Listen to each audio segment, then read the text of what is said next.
Thanks for tuning in to My Valley, His Victory, hosted by me, Mackenzie Smith, where I interview Christians who love the outdoors and have walked through valleys in their lives. In a world of highlight reels and surface-level relationships, we all have faced hardships. I believe our experiences can be encouraging to others if we have the courage to be vulnerable. 2 Corinthians 1 says, "The Father of compassion and the God of all comfort, who comforts us in all our troubles, so that we can comfort those in any trouble with the comfort we ourselves receive from God." My goal is to inspire you to come to the Creator through His creation and connect you with Christians who have been through similar experiences. I pray that this podcast encourages you if you are in a valley and pushes you to share how God has turned your past valley into His victory. On today's episode of My Valley, His Victory, we have Sam Dukes. She lives in Palmer, Alaska, has been married for 12 years to her sweet husband, Daniel, and they have 2 children. She is a recovering pessimist who is learning to find joy in the mundane, loves exploring new places with her family, ice matcha, and buying new books. Thanks so much for being with us today, Sam. Thanks so much for having me. It's a blessing to be here. Yeah, absolutely. I'm going to just go ahead and throw in the disclaimer now. We today, listeners, are going to be talking a lot about sex and about our private parts and about all things intimacy and marriage. And so if that is a topic that maybe you struggle with, I just want to go ahead and put this in here now, let you guys know that is what we're going to be talking about. So if you need to tune out, totally understand, catch back on the next one. But that is some of the things that we're going to be covering today. So without further ado, Sam, I would love for you to just share with the listeners a little bit more about yourself and who you are. Yeah, awesome. So I'm Sam. I live in South Central Alaska, and we've been here for about 3 years, and we are really, really loving it and enjoying it. And I am a stay-at-home mom, which I really love. I'm really blessed to be able to do that. And I homeschool my kids. So that's been a fun kind of adventure for me and figuring all that out. And I love to bake. I love to knit. I love to read. So I'm kind of a grandma, I guess, at heart. And of course, I love to be outside. I really love adventuring and exploring new places.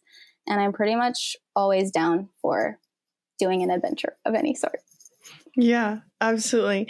I feel like you have leaned into the whole Alaska life of, just sticking with some of those older traditions, reading books, cooking, knitting, all of the things. I think that's so fun. And there's no shame in being a grandma. Hey, we need people with those skills in life. Okay.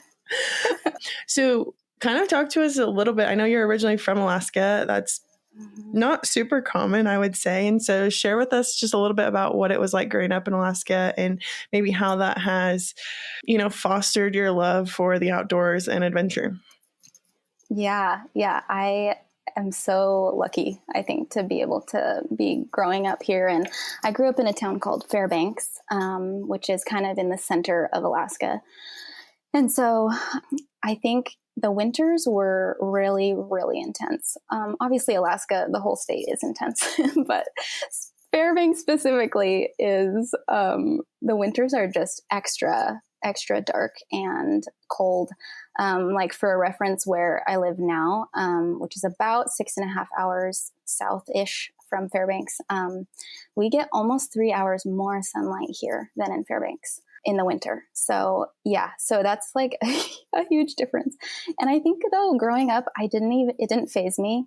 The darkness, as I've gotten older, it has been a little harder, but I think just being outside and, because the winters are long. And so when you have summer and my childhood is just memories of basically me being outside. And even in the winter, I just have all memories basically of, building snow forts and building forts in the summer too. And just being in the trees, being barefoot all summer long. And just that experience was so special. And not being in a large city, although that has its great things too, but just being able to experience a place where there's not that many people really, when I think a lot of people don't actually understand how big Alaska is. And so the population ratio to the land is crazy. And so being able to just drive a few hours and you can be somewhere where there's nobody else for so many miles and just experiencing that isolation and experiencing like, I don't know if anybody else has really even walked in this place that I'm walking right now. And that's pretty, like, that's a weird experience and really cool. And so, yeah, I definitely think my upbringing absolutely fostered my love for the outdoors in so many ways. So it's really special to me that I got to grow up here. Yeah. Your husband, I know you said originally isn't from Alaska. How did he adjust to the darkness and all the things? Because I feel like it is a very huge culture shock to go to Alaska and, one, deal with the darkness, two, deal with the freezing cold, lots of snow, like locked in your house kind of deal. Yes. You know what I mean? And so I don't know, how was that transition for someone who maybe didn't grow up there? Yeah. No, it was, I think he loved, because he visited for a while. We dated long distance. And so he just would visit, and he loved his visits. And then when we got married in California, so I ended up living there for 9 years after we got married. But then when we decided we didn't want to live there anymore and we came back, I think it was a big culture shock for him. I mean, it was a big culture shock for me going to California. So when we came to Fairbanks, and we actually lived in Fairbanks for a year after we moved. And then we kind of decided we didn't want to be there. And I think a big reason was because it was just too intense for him coming from California. And so, so I think it was a big culture shock. But then now where we live, because it's less intense, he's totally become an Alaskan. we've transitioned him. Yeah. He's full on Alaskan now. And when we go back and visit California, even he'll make comments like, oh man, it's, I don't miss like the traffic. I don't miss the smog. I don't, so yeah, I think he really loves it now. Yeah, definitely. So being an adult, being someone that, has a couple kids now, what does getting outdoors look like for you? What do you like to do whenever you get out? Mm-hmm. Yeah, we do so many hikes. I think that's probably the main thing we do, partly because where we live, I think I could do a new hike every week for the rest of my life and still not do all the hikes that are here. It's just that vast where we are right here. And that's been so fun because Fairbanks actually doesn't have that much hiking opportunities, really. You kind of have to drive a bit to get to hiking. So here I can, literally drive like 10 minutes and I could be to a hike.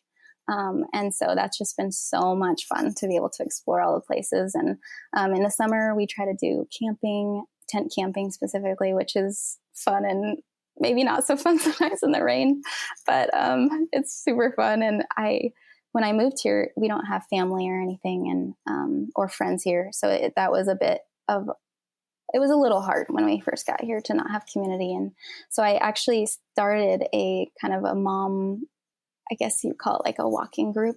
I really wanted a forest school when we moved here, and there weren't any, which I was really surprised by because there's a lot in Fairbanks and there's a lot even in California. So I was expecting more options here.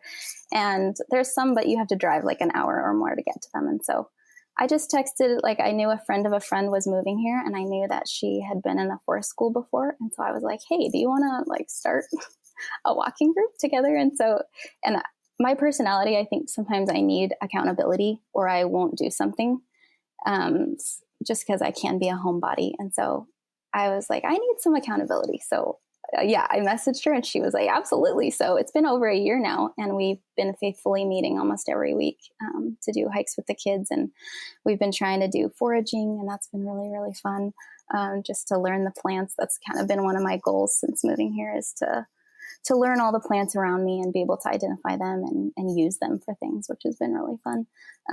In the winter, we just this last winter, we got cross-country skis, which has been so fun.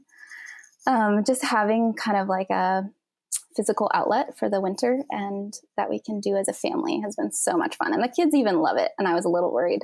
My youngest is 6, so I was like, I'm not sure if but no, she loves it. She does it so great. And so that's been fun. And I think just any opportunity that I get where I can do some sort of adventure, I try to, even if it feels like in the moment, I'm always so glad I did it. And so I kind of try to push myself to do those things. And I actually got an opportunity to do about a month ago. I got to do a 4-day sea kayaking trip off the coast of Alaska. And that was just phenomenal. Like, so amazing. And it was 4 other moms who went, and like my sister's friend is the one who planned it all. And I was going in completely blind, basically. Like, I didn't know what we were doing. I didn't know, like, all I had was my packing list. And I went in and I'm just like, okay, tell me what we're doing. And it was so much fun.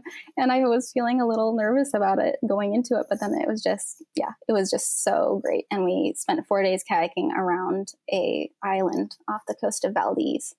And just being in a place again, where it's like, maybe not very many people have stepped foot here. Like, it's basically untouched by humans. And that's just really special to experience. So yeah, that's kind of a hodgepodge of things, but yeah, absolutely. Were you guys camping like along the kayak journey? So you had all your camping stuff with you? Okay. Yep. And is this the time of year where there are whales in Alaska? Yes. Did you guys see?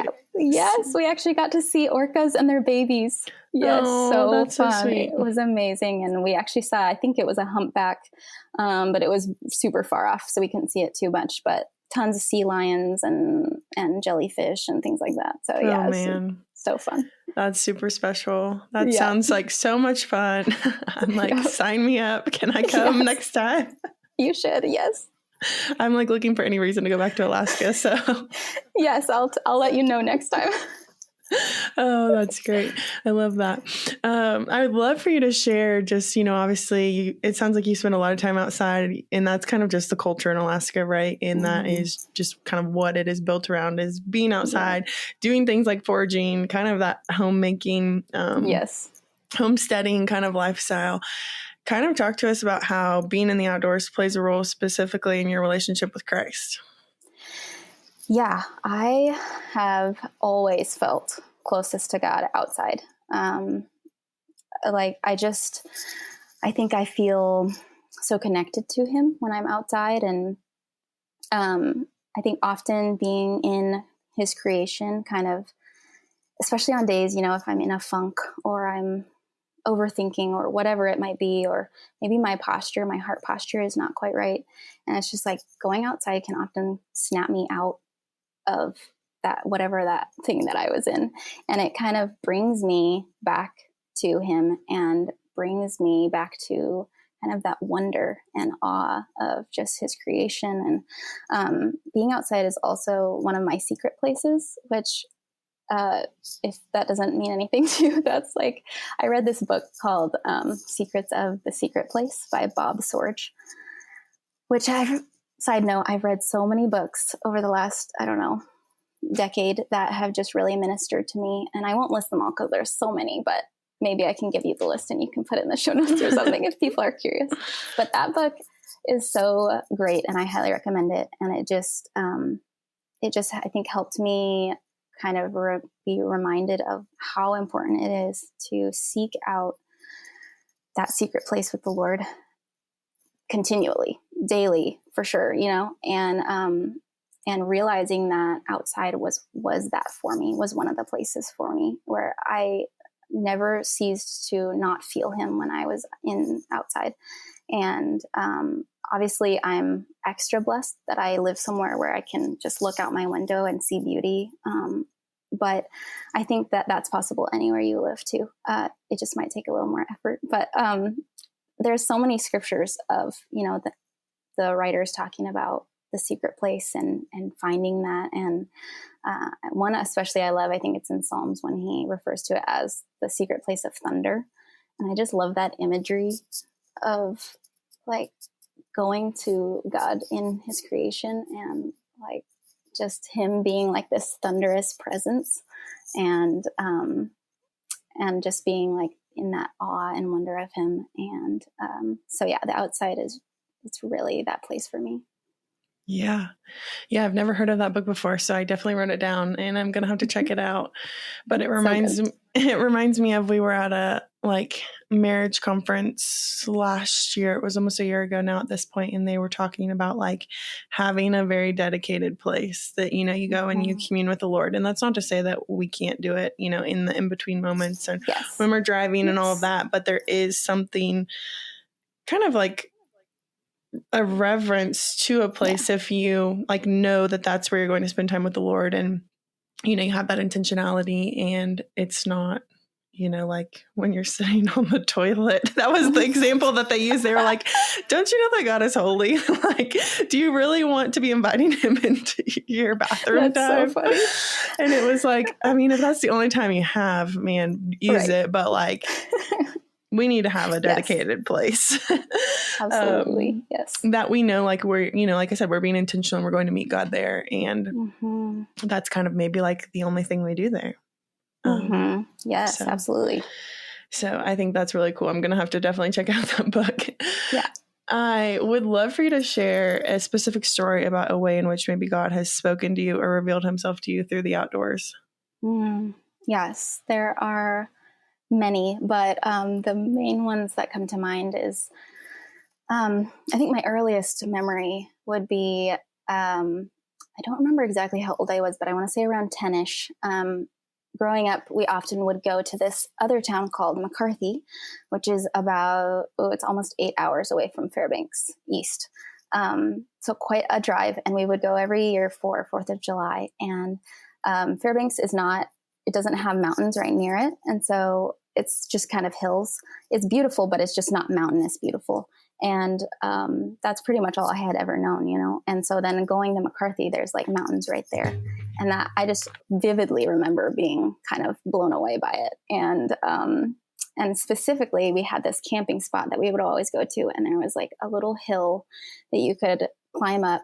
And I remember climbing up that hill and it was kind of like a ridge. And I was just sitting on the ridge.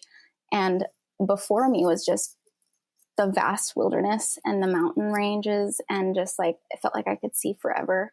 And at the time, I probably wouldn't have been able to put to words what I was experiencing. But now I can look back and just see like I was, experiencing God's presence. I was sitting in that childlike awe and wonder, which I'm like, at some point growing up, I lost a lot of that childlike wonder, which I'm trying to get back now. But I can just see, and every year we would go back, I would do the same thing. I would go and sit in my little spot that I had on that ridge, and I would just sit there and just feeling God's presence there and just being in so much, just like understanding his greatness, I think, being able to see that before me. So that's probably like my earliest and sweetest memory that I have of that. And another one would be, I've been to New Zealand twice. And the first time I was about 19, I think, and I did an adventure Bible school there, which was phenomenal. And I just have so many amazing memories from that. I loved every second of it. It pushed me so far out of my comfort zone in every single way, but like in the best way. And this one experience we went at night and we hiked through the jungle, and we found like this secret cave in like the middle of this jungle. And you like go into the cave, and there's a river flowing through the cave, and there's glowworms in New Zealand, which they're actually not worms. They're beetles, I believe. But at night they glow, and they glow like little blue dots almost. And so we're sitting in this like dark cave, and it just looks like it looks like the night sky is right above you. And they're just like millions of these glowworms covering the whole cave. And our whole group was just sitting in that cave for a long time, just like singing hymns and worshiping. And that experience, I think, I'll never forget that. It felt, again, God's presence. And it almost felt like the angels there worshiping with us, like in a way, if that makes sense. Just that holiness and reverence. And just, again, filled with awe of what God has created, and like these crazy little beetles, but they're like so beautiful. And it's just crazy that he created all these tiny details, and like we get to experience that. And that's so special. And I hope this doesn't sound too like woo woo, but it's like in all these experiences that I've had in the outdoors, it's like as if my soul can feel creation worshiping. Like I can feel creation crying out in worship to God. If that makes sense. I don't think that sounds woo-woo at all. Okay, good. I think that is just you noticing and being so aware and so in the present moment that you can look around and you can see how all of his creation is doing what he said, it will do. And so I don't think that's woo-woo at all. I'm here for that. I'm here for that. I think that's, I can picture that moment that you're talking about. I mean, I've never even seen these Beatles, but I'm like the cave, the imagery, just all of it. And I'm like, how could you not? Like, I mean, I'm with you on that one. But I think it's interesting, that you said about the story, the first story you shared, just about, having that childlike wonder. And, you made the comment, like at some point you've lost that. I think we've all lost that in some way. And it's, we're all kind of trying to get it back now. But I think for me personally, one of the ways that I've seen that integrate back in my life is through being in the outdoors, because what do kids do whenever they're little? They play in the dirt, they roll around outside, they look at the grass, they look at the trees, and kind of things come alive, and there's like you lose a seriousness, I guess, in the outdoors. And so I think that there's just such a strong connection to those things. And I know for me, it's one of those places that's helped me get some of that childlike wonder back, because I just look at things and I'm like, oh my gosh, like I cannot believe, or like I look at rocks, like, or, you're just curious about different things. And so, we all need to strive to get that back somehow, because we get real serious. And at some point, it's almost like we get told that that's a bad thing. And it's so true. It's a hard thing to navigate, but you've got to find places you can find that again, for sure.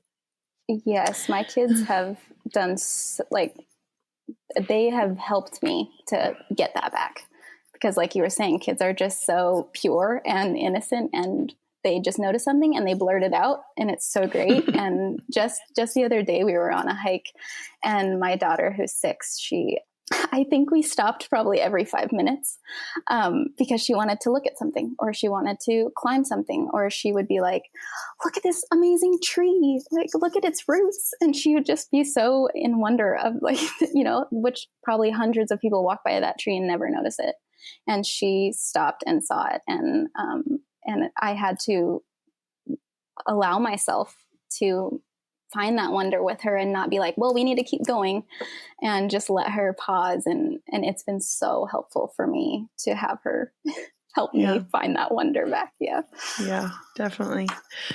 Well, Sam, I know you don't live in a big city, but I would love for you to share like a practical way that listeners can connect with God through his creation on an everyday basis without being in some of these like super magnificent places. Yeah. So like I had mentioned before, I lived in Southern California when I got married to my husband, and we lived there for about 9 years, I think. And that was, honestly, it was really difficult for me, especially in the beginning, that transition of, and we weren't even in LA or anything. We were, kind of in the outskirts suburbs. So it wasn't like we were in a ginormous city. There was access for me to get to some mountains and hills. They were brown, but they were there. and it still was hard for me. So I can at least relate a teeny bit in that sense. And I think that it just takes effort. And that's a big lesson that I learned while I was there. I just had to make a bigger effort. I think I was so used to being able to just walk out my front door and have stuff right there at my access. And so it really taught me to find beauty and God's creation. And it can be anything. It can be walking in the local park next to me, or, like finding a local botanical garden or something. And I think if you live in a really, really huge city, and maybe you don't have a car, so maybe you can't drive to go to a hike or something, I think there's still ways. It's just going to take creativity on your part. And maybe that means like you make your little balcony in your apartment kind of your oasis, and you put a bunch of plants on there or whatever it might be. And I have a sister-in-law who lives in the heart of New York City, and she has taught me so much about finding joy where, no matter where you live, because every single day she is like finding joy in like the sidewalk, or like, like she's just so good at finding God's beauty no matter where she is. And I probably would have said, there's no way I could find that in New York City. Like, that sounds so overwhelming to me and terrible, and I would never want to live there. But like she has shown me that that's possible anywhere you are. And that's just been really sweet to see that. And I think also you can find, beauty in God's creation of humans. So if you do live somewhere where there's maybe not a lot of nature around you, like there's humans everywhere. And I think that's another thing that I've learned, is to see, God's image in each person and his unique creation in each person. And so, yeah, I think it just takes a little bit of maybe thinking outside the box, but it's totally doable. Yeah. Yeah. I love what you said about I think you said sister-in-law, because it just reminds me of like, you're going to see what you look for. And so if you're only focused on the negative or the ugly or the whatever, then that's what you're going to be prone to see in any situation. But if you have a heart of gratitude, you have a heart of joy, you have a heart of beauty, like, then you're going to notice those things and you're going to see those things around you. And so you got to pay attention to that, and you got to shift your mindset to, I'm only going to focus on the positive or the beauty or the joyful things. Because it is somewhat a mindset thing as well. 100%. And yeah, anyways, that's good. And I love what you said there at the end about people, because I know that can be really hard for us as humans. We just want to see the flaws in people. And we have to see that they are made in God's image, and that he loves them just as much as not as much, more than we do. And they're so loved by God. And so we need to love them. And yeah. Very good. Yeah.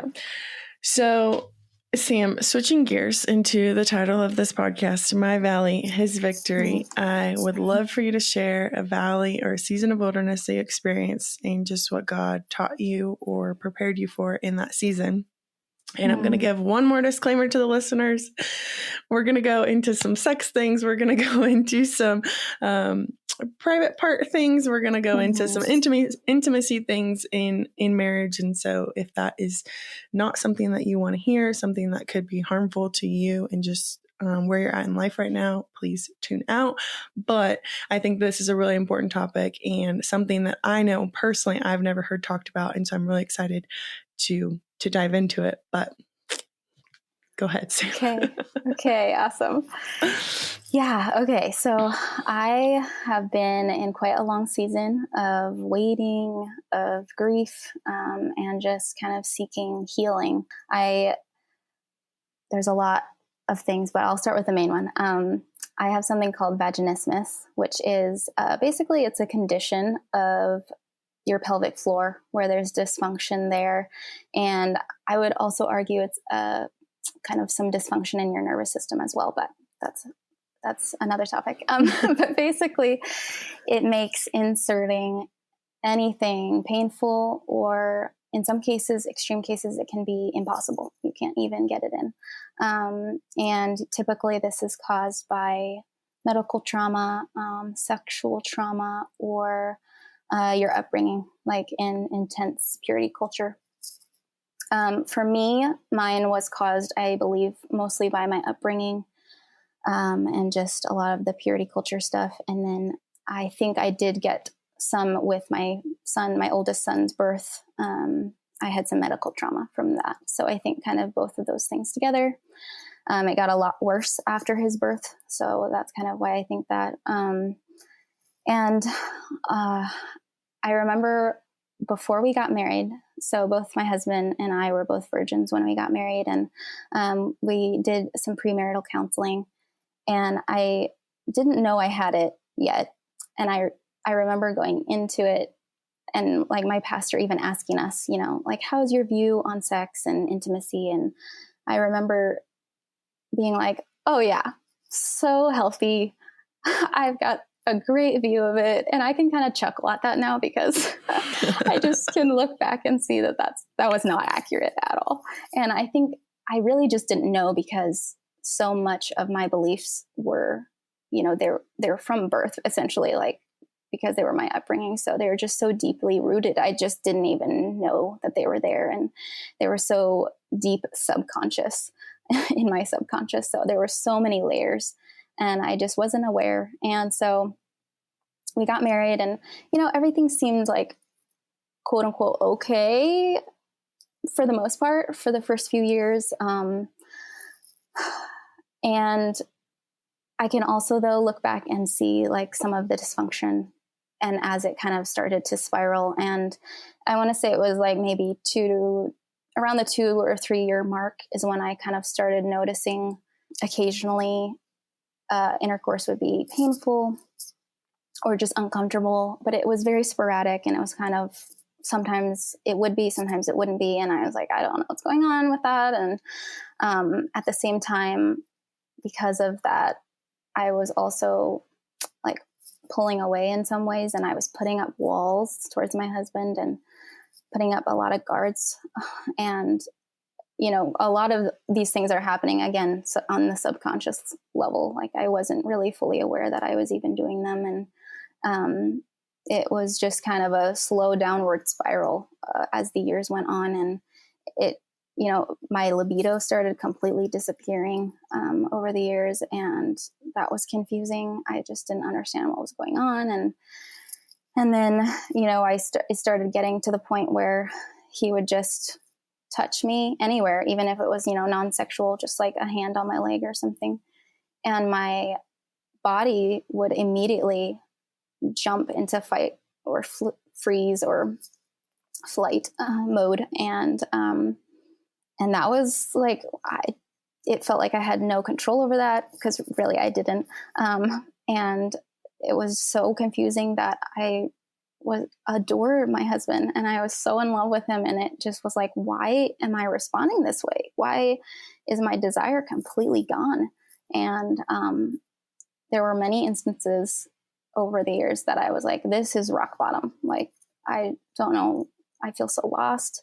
And then it kept just getting kind of worse and worse. And it was, you know, to the point where I would cry myself to sleep, probably like at least 4 nights out of a week. And a lot of the issues, I think, stemmed from me not knowing how to communicate. I can look back now and see like, oh, if I had known how to communicate that, or if I had communicated, we probably could have avoided some of that. And because I was expecting him to like read my mind often, as we women like to do probably, but I wasn't communicating. So he really didn't fully know what was going on. I think I actually didn't even tell him that I was experiencing pain for years, like not really. And that breaks my heart a little bit, that I look back and be like, why he's the sweetest to me and he cares so much for me. Why would I think that he wouldn't want to know that I was experiencing that? And I think I just had so much of a lot of the, you know, like culture and purity culture mindsets of like, it's my wifely duty. And I, you know, need to make sure that I'm pleasing him and all these things, all these lies really, you know, that I was believing. And I felt broken. I felt like so riddled with shame and guilt, and just feeling completely lonely. Like I had no one to talk to about it. And I felt like I couldn't talk about it. And I think that that's a big issue within the church as a whole. I have so much I could say on that topic specifically, but I won't get into that at the moment. But just feeling like that was, you know, a hush-hush topic. It's not something that can be brought up. And the few people that I was able to confide in, they had no idea. They were like, I've never even heard of that. I have no clue. And we read a lot of awful advice and were told awful advice over the years. It's just like terrible, like drink more wine, or to relax, or like I got a lot of have more sex because then you'll want it more. And a lot of these advices were just like, they really just made it worse. And because we weren't addressing the actual issue. And kind of in the midst of all of the vaginismus stuff happening, we also have been dealing with some like secondary infertility. And I was able to get pregnant about 3 years ago. And then I ended up miscarrying that baby. And then for about the past 4 years, we've wanted to also adopt, and that hasn't worked out. It kind of seems like God's just been shutting doors on both of those things, and just kind of that happening at the same time as vaginismus and me like trying to find healing. And it was really feeling like God was continuing to close all these doors. And I felt so confused because like, these are good things. Like God he created sex. He wants us to have a fulfilling and beautiful sex life. He loves children. He wants us to have more children and adopt and all these things. And so I couldn't not understand why it seemed like he was saying no to all these things, and why I was just like sitting in this suffering. And I think it is hard to understand vaginismus if you haven't experienced it, but I wouldn't wish it on anyone. It's probably one of the hardest things I've ever dealt with, just because it felt so isolating, and I truly felt alone in it, and I felt crazy. I really did. I told my husband so many times, like, I feel like a crazy person because I don't understand why. It's like my brain and my body are doing opposite things, and it felt so frustrating. And so finally we tried a lot of different things over the years, and we finally decided, okay, let's do pelvic floor therapy. We hadn't up to that point because we don't really have typical insurance. So we would have had to pay out of pocket for it. But then we finally were like, no, we need to just do this. And so I did PT for a while, and it was probably like, I don't know, almost a year, maybe 6 months to a year. I can't remember exactly, but she ended up telling me at one point, I can't help you anymore. Like, it wasn't helping. It wasn't really doing anything. And she basically was like, she said it in a nicer way than this, but she was basically said, you need help in the brain, which I can laugh at now because I'm past that. But I'm so thankful that she said that to me, because not only did she, just continue to see me and I waste my money on it, but also that kind of gave me a clue to what was going on. Oh, okay, this isn't just physical. And I think most of the things I had tried up until that point were kind of just physical focused. And so after that, we're like, okay, I still didn't know where to turn though. And so we were like, okay, if it's like more mental based, then maybe we should do some counseling, like specific sex therapy. And so we sought that out. Again, we were going to have to pay out of pocket, it's crazy how expensive sex therapy is. And so we ended up, I think like a friend or somebody had just mentioned, like, maybe ask your church and see if they'll help you pay for it. And so we ended up meeting with our pastor, and he was like, yep, we have a fund specifically for helping people go to counseling and therapy and stuff. And so they agreed to help us pay for it. And that was just like, okay, that finally felt like a little bit of a relief. And then because it was through the church, they kind of were the ones to set it up. But before he had a chance to even set it up, the pastor, he ended up dying very suddenly from a heart attack.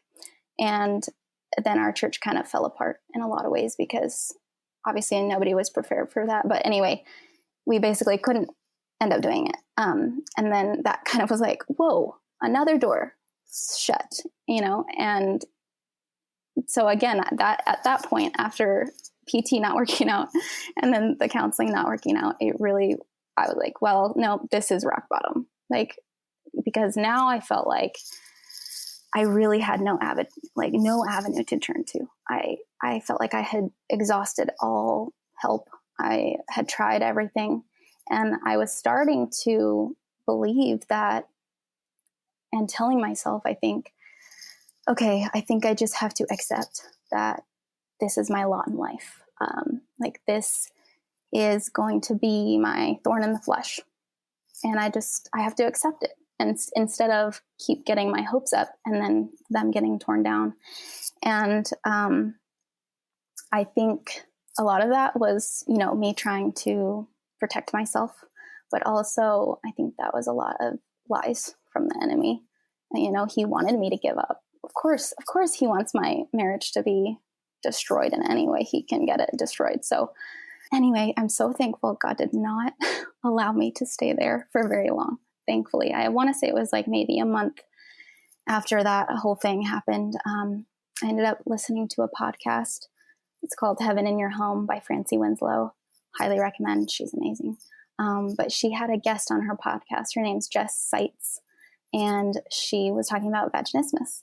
And I remember going into that, like, going to listen to the episode, kind of feeling a little cynical, or feeling like this is probably nothing new that I haven't already heard before, because I have listened to everything, that type of attitude. And man, it was the total opposite.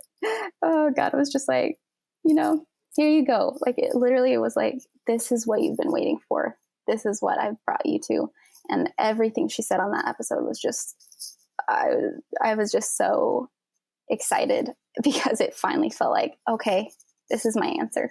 And her program, I highly recommend, if anyone listening, if you think you have vaginismus, go check her out. She's amazing. But her program is mind, soul, and body. So it's like a holistic whole body approach. And I've been in the program for a year and a half. And it's just been transformative in every way, is all I can say. We haven't found total healing yet. But I see the light at the end of the tunnel now. And I do feel like we're so close. We have been able to have a few times of pain-free intercourse. So that's super exciting. And I can finally see like, okay, my body's healing. It's just, it's slow, but it's healing. And the journey of being in this program, I mean, the ways that God's used this to grow me. And I tell anybody who I'm in the program, I'm always like, I wish that there was a program that was just like this, except maybe taking out the vaginismus specific stuff. But I think it's just so valuable for women, I mean, all humans, but women specifically, to learn how to regulate our nervous systems and to just be able to be in tune with our bodies. I realized through the program that I was so out of sync with my own body. And I think because once I was honest with myself, I realized how much I hated my body. I had a lot of anger and really hate towards my body. And so being able to get to a place of seeing my body as my body was trying to communicate with me. It's not against me. It was, trying to do all it could to protect me. And God made my body this way to do these things, and it can do these things and all of that. So it's been, it's been a lot. And I can honestly say that if I could go back and change having vaginismus, I don't know that I would, because of the just amazing things that God's shown me through this. He probably could have shown me in another way, but it would have just been a different trial. And just the way that he's used this to show me and reveal himself to me in ways that I've never experienced has just been really sweet. So that's kind of the nutshell of it all. Yeah. Whoa. Thank you so much for sharing and for walking us through the things you've tried, just the whole process, the things you tried, the things that you've learned, the things that it's taught you. I feel like you wrapped it all up really, really well. And like I said at the beginning of this, like I This was a brand new topic for me, something that I had read very briefly about I think I shared with you on our intro chat, the book, The Great Sex Rescue, Yep. which is a really good book if anyone just struggles with sex as a topic, Mm-hmm. even through, purity culture and just our attitudes and the things that the church has taught us about sex. The like tagline of the book is "The Lies You've Been Taught and How to Recover What God Intended." And Yes. it's a really, really, really good book. But it's interesting that you said that podcast is kind of what changed your view and has kind of opened the doors for your healing, because after we talked, I looked up a podcast on this topic, and that was the one that I listened to, actually. And so I'm actually familiar with the episode that you're talking about. And yay, I love that. It was really helpful to just hear her experience and hear, what she had talked about and what your doctor had also told you. Like, this isn't just a physical thing, which I think so often that's what we try to fix in almost anything. You know what I mean?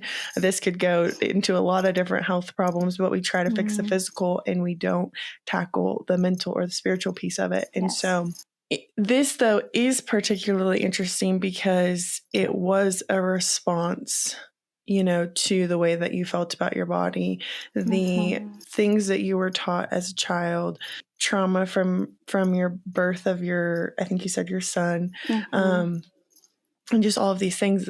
That piece, whenever you're sharing, also makes me think of a book, and it's not faith-based, but The Body Keeps Score.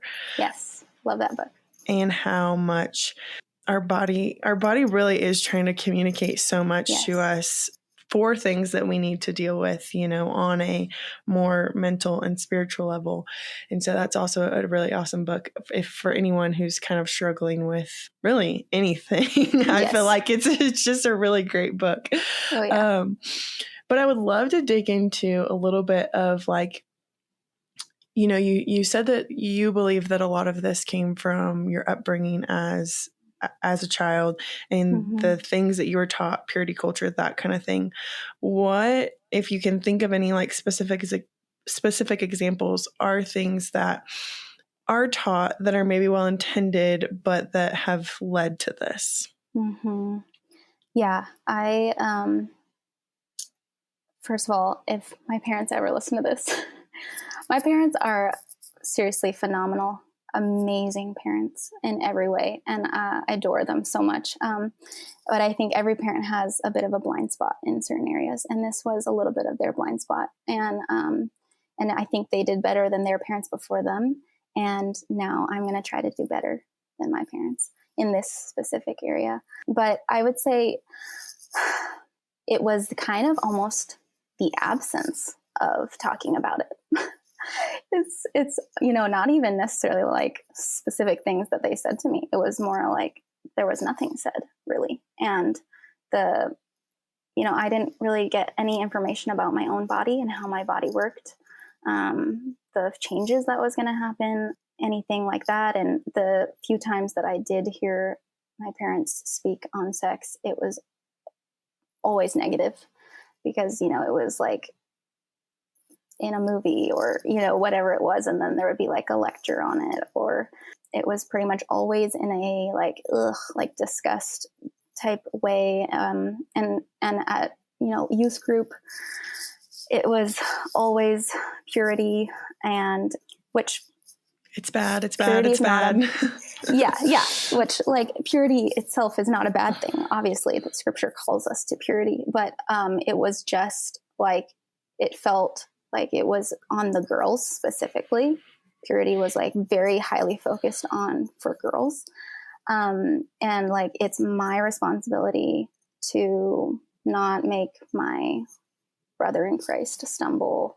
And, there was imageries of like where, I don't know if you ever experienced this, but I think the one that's coming to mind is like where they put a glass of water and then they like pour some dirty water into that glass to like show it being tainted or something like that. And like, the whole, like your used goods or your damaged goods or, that type of phrasing around it. And And like I had said before in premarital counseling, I had thought that I had kind of, even though I kind of knew my upbringing of that, I thought I had like quote unquote escaped it. And it just, I think it shows that all these little teeny messages that are said over and over and over to you, it was so deep within me that I didn't even know that it was there and affecting me. And so, now that I'm a parent and I'm doing, of course, I'm not getting it perfectly right, but I'm doing all I can to change that for my kids and give them a healthy view on the way God created intimacy and their bodies. And that's honestly been like healing for me in a lot of ways. It's almost like healing my inner child, and being able to say these things out loud, even though I'm saying it to them, it almost is like I'm saying it to my child self too. And so that's been really special. And yeah, I appreciate you sharing that, because it can be a multitude of different things. And I feel like, you said your parents didn't really talk about it, or every time you did, it was, oh, it's in a movie, got to pause it, got to turn it off. This is bad, yada, yada. I can imagine that scenario. Right. And then, it's the woman's job to kind of be the gatekeeper and to not let your brother in Christ stumble. And, what always gets me is like we teach like sex is bad, sex is bad, sex is bad, sex is bad. And then all of a sudden you get married and it's supposed to be this wonderfully beautiful thing. And it's like, our brains don't work like that. What I mean? Like whenever we've learned something is bad, don't do it, all of these things, there are, those walls that have to come down, and it's going to be a journey. And this conversation has just been so interesting to me because just the way in which your body had put up a defense mechanism to this thing.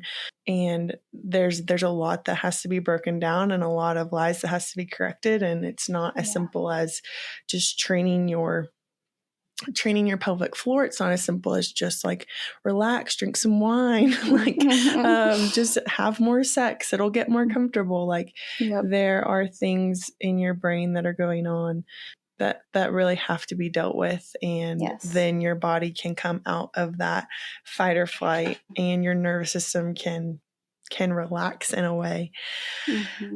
So I know that this has been really helpful and just educational for me to learn more about, because, like I said, I had no idea. I want to go, I know you're not your husband, but would love to kind of just flip it on the other side, and just would love for you to share maybe some of the best ways that he's supported you, or, maybe advice to a husband who's listening to this, who has a wife that's struggling with this, and just like, whatever's been helpful or anything from your perspective. Yeah, absolutely. I have a pretty amazing husband. So he's so great. I could sing his praises all day, but he also came into marriage with his own things, his own, preconceived beliefs and notions. And it did kind of seem like what I brought in and what he brought in was, even though maybe on the surface it seemed like not a big deal, but it was like a perfect storm. And so it's also been a learning experience for him of what, the way God designed intimacy to be. And when we were kind of going through, like before we even started the program, he also was kind of very, very confused. And he had his own side of just feeling incredibly hurt and rejected by me, even though he knew that I wasn't doing it on purpose or, any of that. He felt so incredibly rejected by me. And so him kind of working through that on his own with God. He was kind of going on his, we're kind of like in our own little journeys together, but going together at the same direction. And then when we started the program, there's the course has its own husband's mini course. Oh, awesome. So amazing. And so he kind of got to learn all about vaginismus, all about what's going on in my brain and my body. And that just gave him so much understanding for what I was going through. And I also, in turn got to hear his side and what was going on for him. And because I think it often feels like it's all the woman's thing. It's like, because it's in her body and it's like her quote unquote issue. And so, I think it could be easy for husbands to kind of disassociate or like not be involved. And so this program was so great because they do really encourage the husbands to be super involved in every avenue and every way. And so, yeah, that was so helpful for him to learn my body. So I guess if you're a husband listening and you think, even if your wife doesn't have vaginismus, I think every husband should learn his wife's body, and not just women's bodies in general, but specifically your wife's body, because she's going to have her own cycle things. She's going to have her own quirks and things, and just like make it your mission to understand her and understand her cues and the way her body does its thing. I think that'll go huge for you if you do that.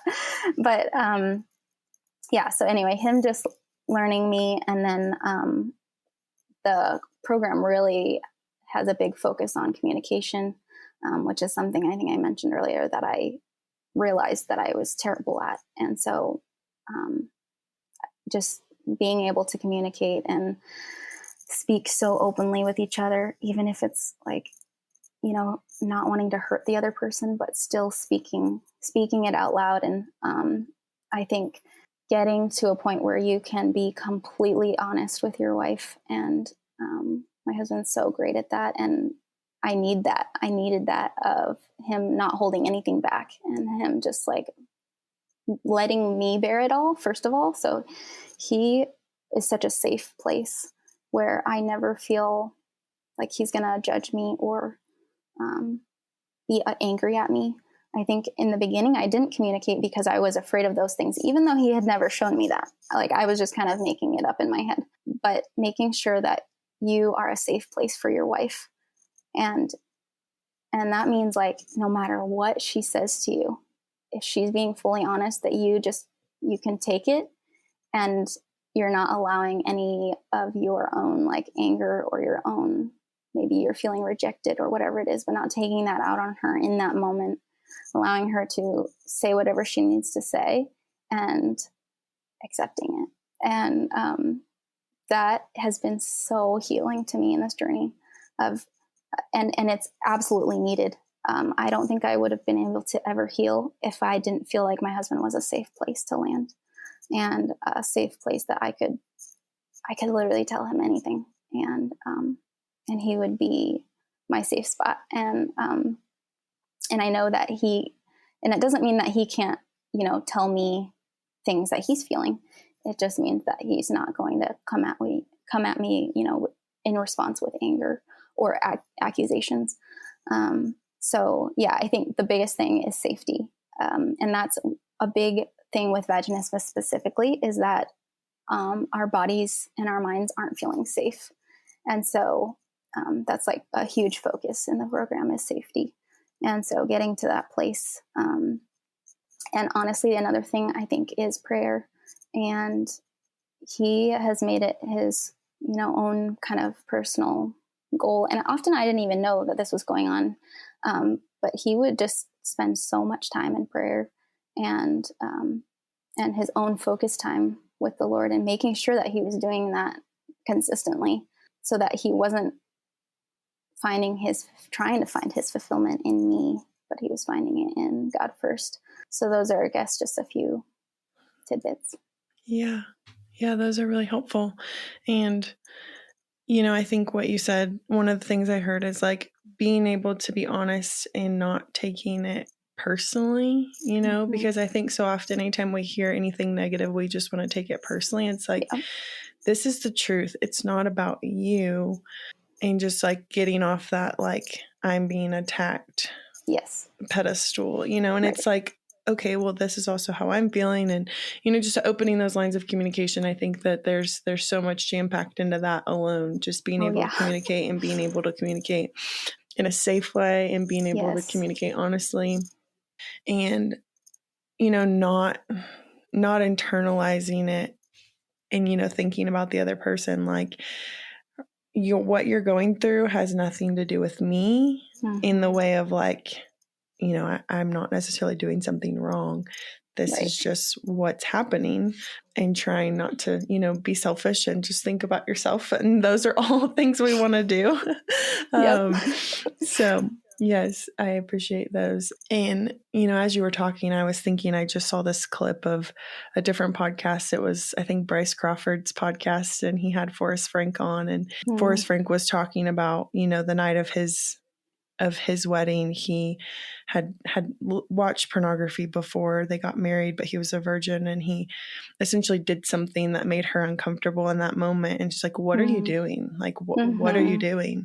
And he was like, he just said something that was really powerful. He was like, nobody else's like sex journey is going to be the same as yours. And sex is something that you have to learn with your spouse and not like from outside information. And so it really is this very deep, intimate, personal journey. And it's not a one size fits all. And there is a lot of nuances to it. And every couple has their own journey. And I just thought that was really important for him to say, like, it doesn't work that way. That's so even important. though we want to think that.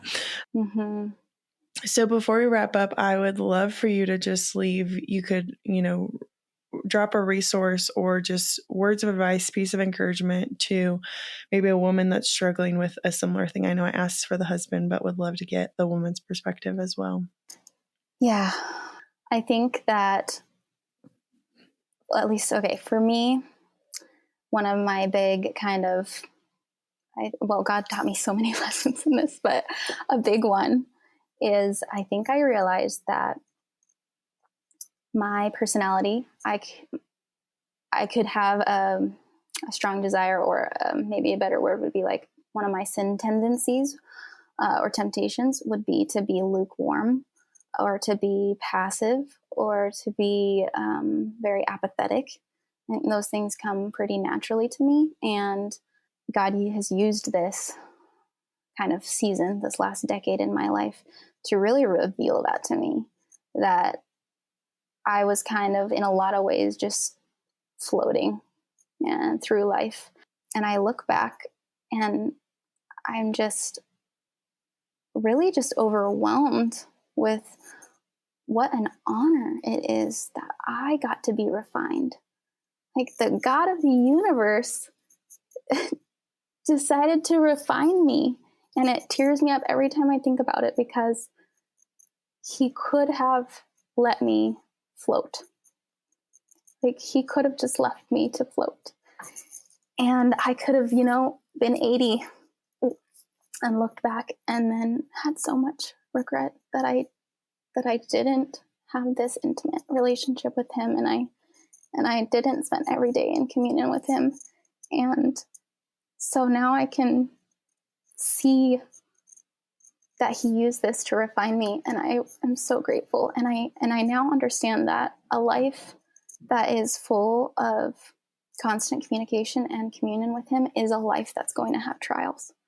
And I think I naively, in the beginning when I was asking for healing or whatnot, like, I think I naively thought like, oh, it'll just like, bam, it's going to be there, But I don't think I can think of one person, at least in scripture, who was a person after God's heart and followed him and faithfully, that didn't have trials in their life. And I just am realizing, like, God uses these trials. And so I think if somebody listening is maybe going through their own trial, in any way you can, lean into it. And that doesn't mean you have to stop asking for healing or whatever it might be. It just means that you're seeking out what God might be showing you or revealing to you or trying to teach you in this season, and then eagerly accepting it, eagerly seeking it. And because refinement is so wonderful and beautiful, and that's what we want. We want to be more like Jesus in any way that we can. And so I guess that would be the big one, is just leaning into what he's teaching you. And another one I think would be just like finding, in any way you can, finding joy and hope in this trial. And I remember thinking, especially after the miscarriage, just feeling like, I don't know how to do that. I just, feeling so lost and so riddled with grief. And I just didn't know how to find that. But I think one of the biggest ways to kind of counteract discouragement or desperation or defeat, is hope and is worship. And I have vivid memories of laying in my bedroom, sobbing and just blasting worship music, and like sobbing and worshiping at the same time. And I hadn't experienced that before, and experienced, like, that showed me, oh yeah, I can have joy in this, even in this moment where I feel like so overwhelmed with grief. And that has been such a beautiful lesson to me, because, like, I think you said in my bio, I'm like a recovering pessimist. And so this is just a huge way that God's revealed himself to me and shown me. And it goes hand in hand, I think, with, another thing that my personality is, I like things to be really black and white. And God's really just blown that to smithereens. And he's just been like, nope, most of life is going to be the gray area. Most of life is full of nuances. And that has been really uncomfortable for me. But then him showing me that I can have multiple emotions at the same time. I think before I was trying to, in my grief, I was just like sitting in my grief and then just kind of staying there and kind of just being like, okay. And then now I have to like move on. And then now I have to feel this next emotion. And so he really just showed me, no, like, you can have many emotions happening at the exact same time. And that's okay. Like, that's how I made you. I made you to be a human. And actually, there's so much freedom in that. It's really given me so much freedom to understand that I can feel sadness or whatever, but that at the same time, I can be in worship, or I can have joy, or I can have curiosity. And that has been such a beautiful lesson for me. Yeah, absolutely. I tend to be the very same way, in that I want things to be black and white. And God has really, really, really been showing me that too. So I can totally relate to that it is full of nuances and most of life is gray. Yes. So Sam, I would love for you to just leave the listeners with, would love for you to kind of like plug the program that you're in one more time, just so that we can capture it. And then just where listeners can find you if they want to connect with you. Yeah. So the program is Pain-Free Intimacy. I think the actual program, so her website is Pain-Free Intimacy. And then the actual program is called, I think, Mind Body Reset. And it's Jess Seitz who created it. She, like, go look up her Instagram. Go look up her website. She has so many free resources. So even if you feel like you can't do a program, but you need help, like, go find her, because she even has, I think, a free email that she sends out weekly tips and stuff. So yeah, highly recommend her. She's amazing and wonderful. And she's a believer. I don't know if I said that, but she's a believer. So everything she does is scriptural, and it's just so great. And as far as how to find me, I don't really do social media, so I guess I could do my email. That's not true. You found me on social media. I mean, I just my profiles are all private, and I don't really post ever. So then, hey, she doesn't exist, guys. There's a ghost here. I don't know. Whatever you want. If you want to leave your email, great. If not, okay, totally up to you. Okay. Do you want me to say my email? Sure. Okay, so it's Sam Marie, Maree, Dukes, Dukes @ gmail.com. Cool.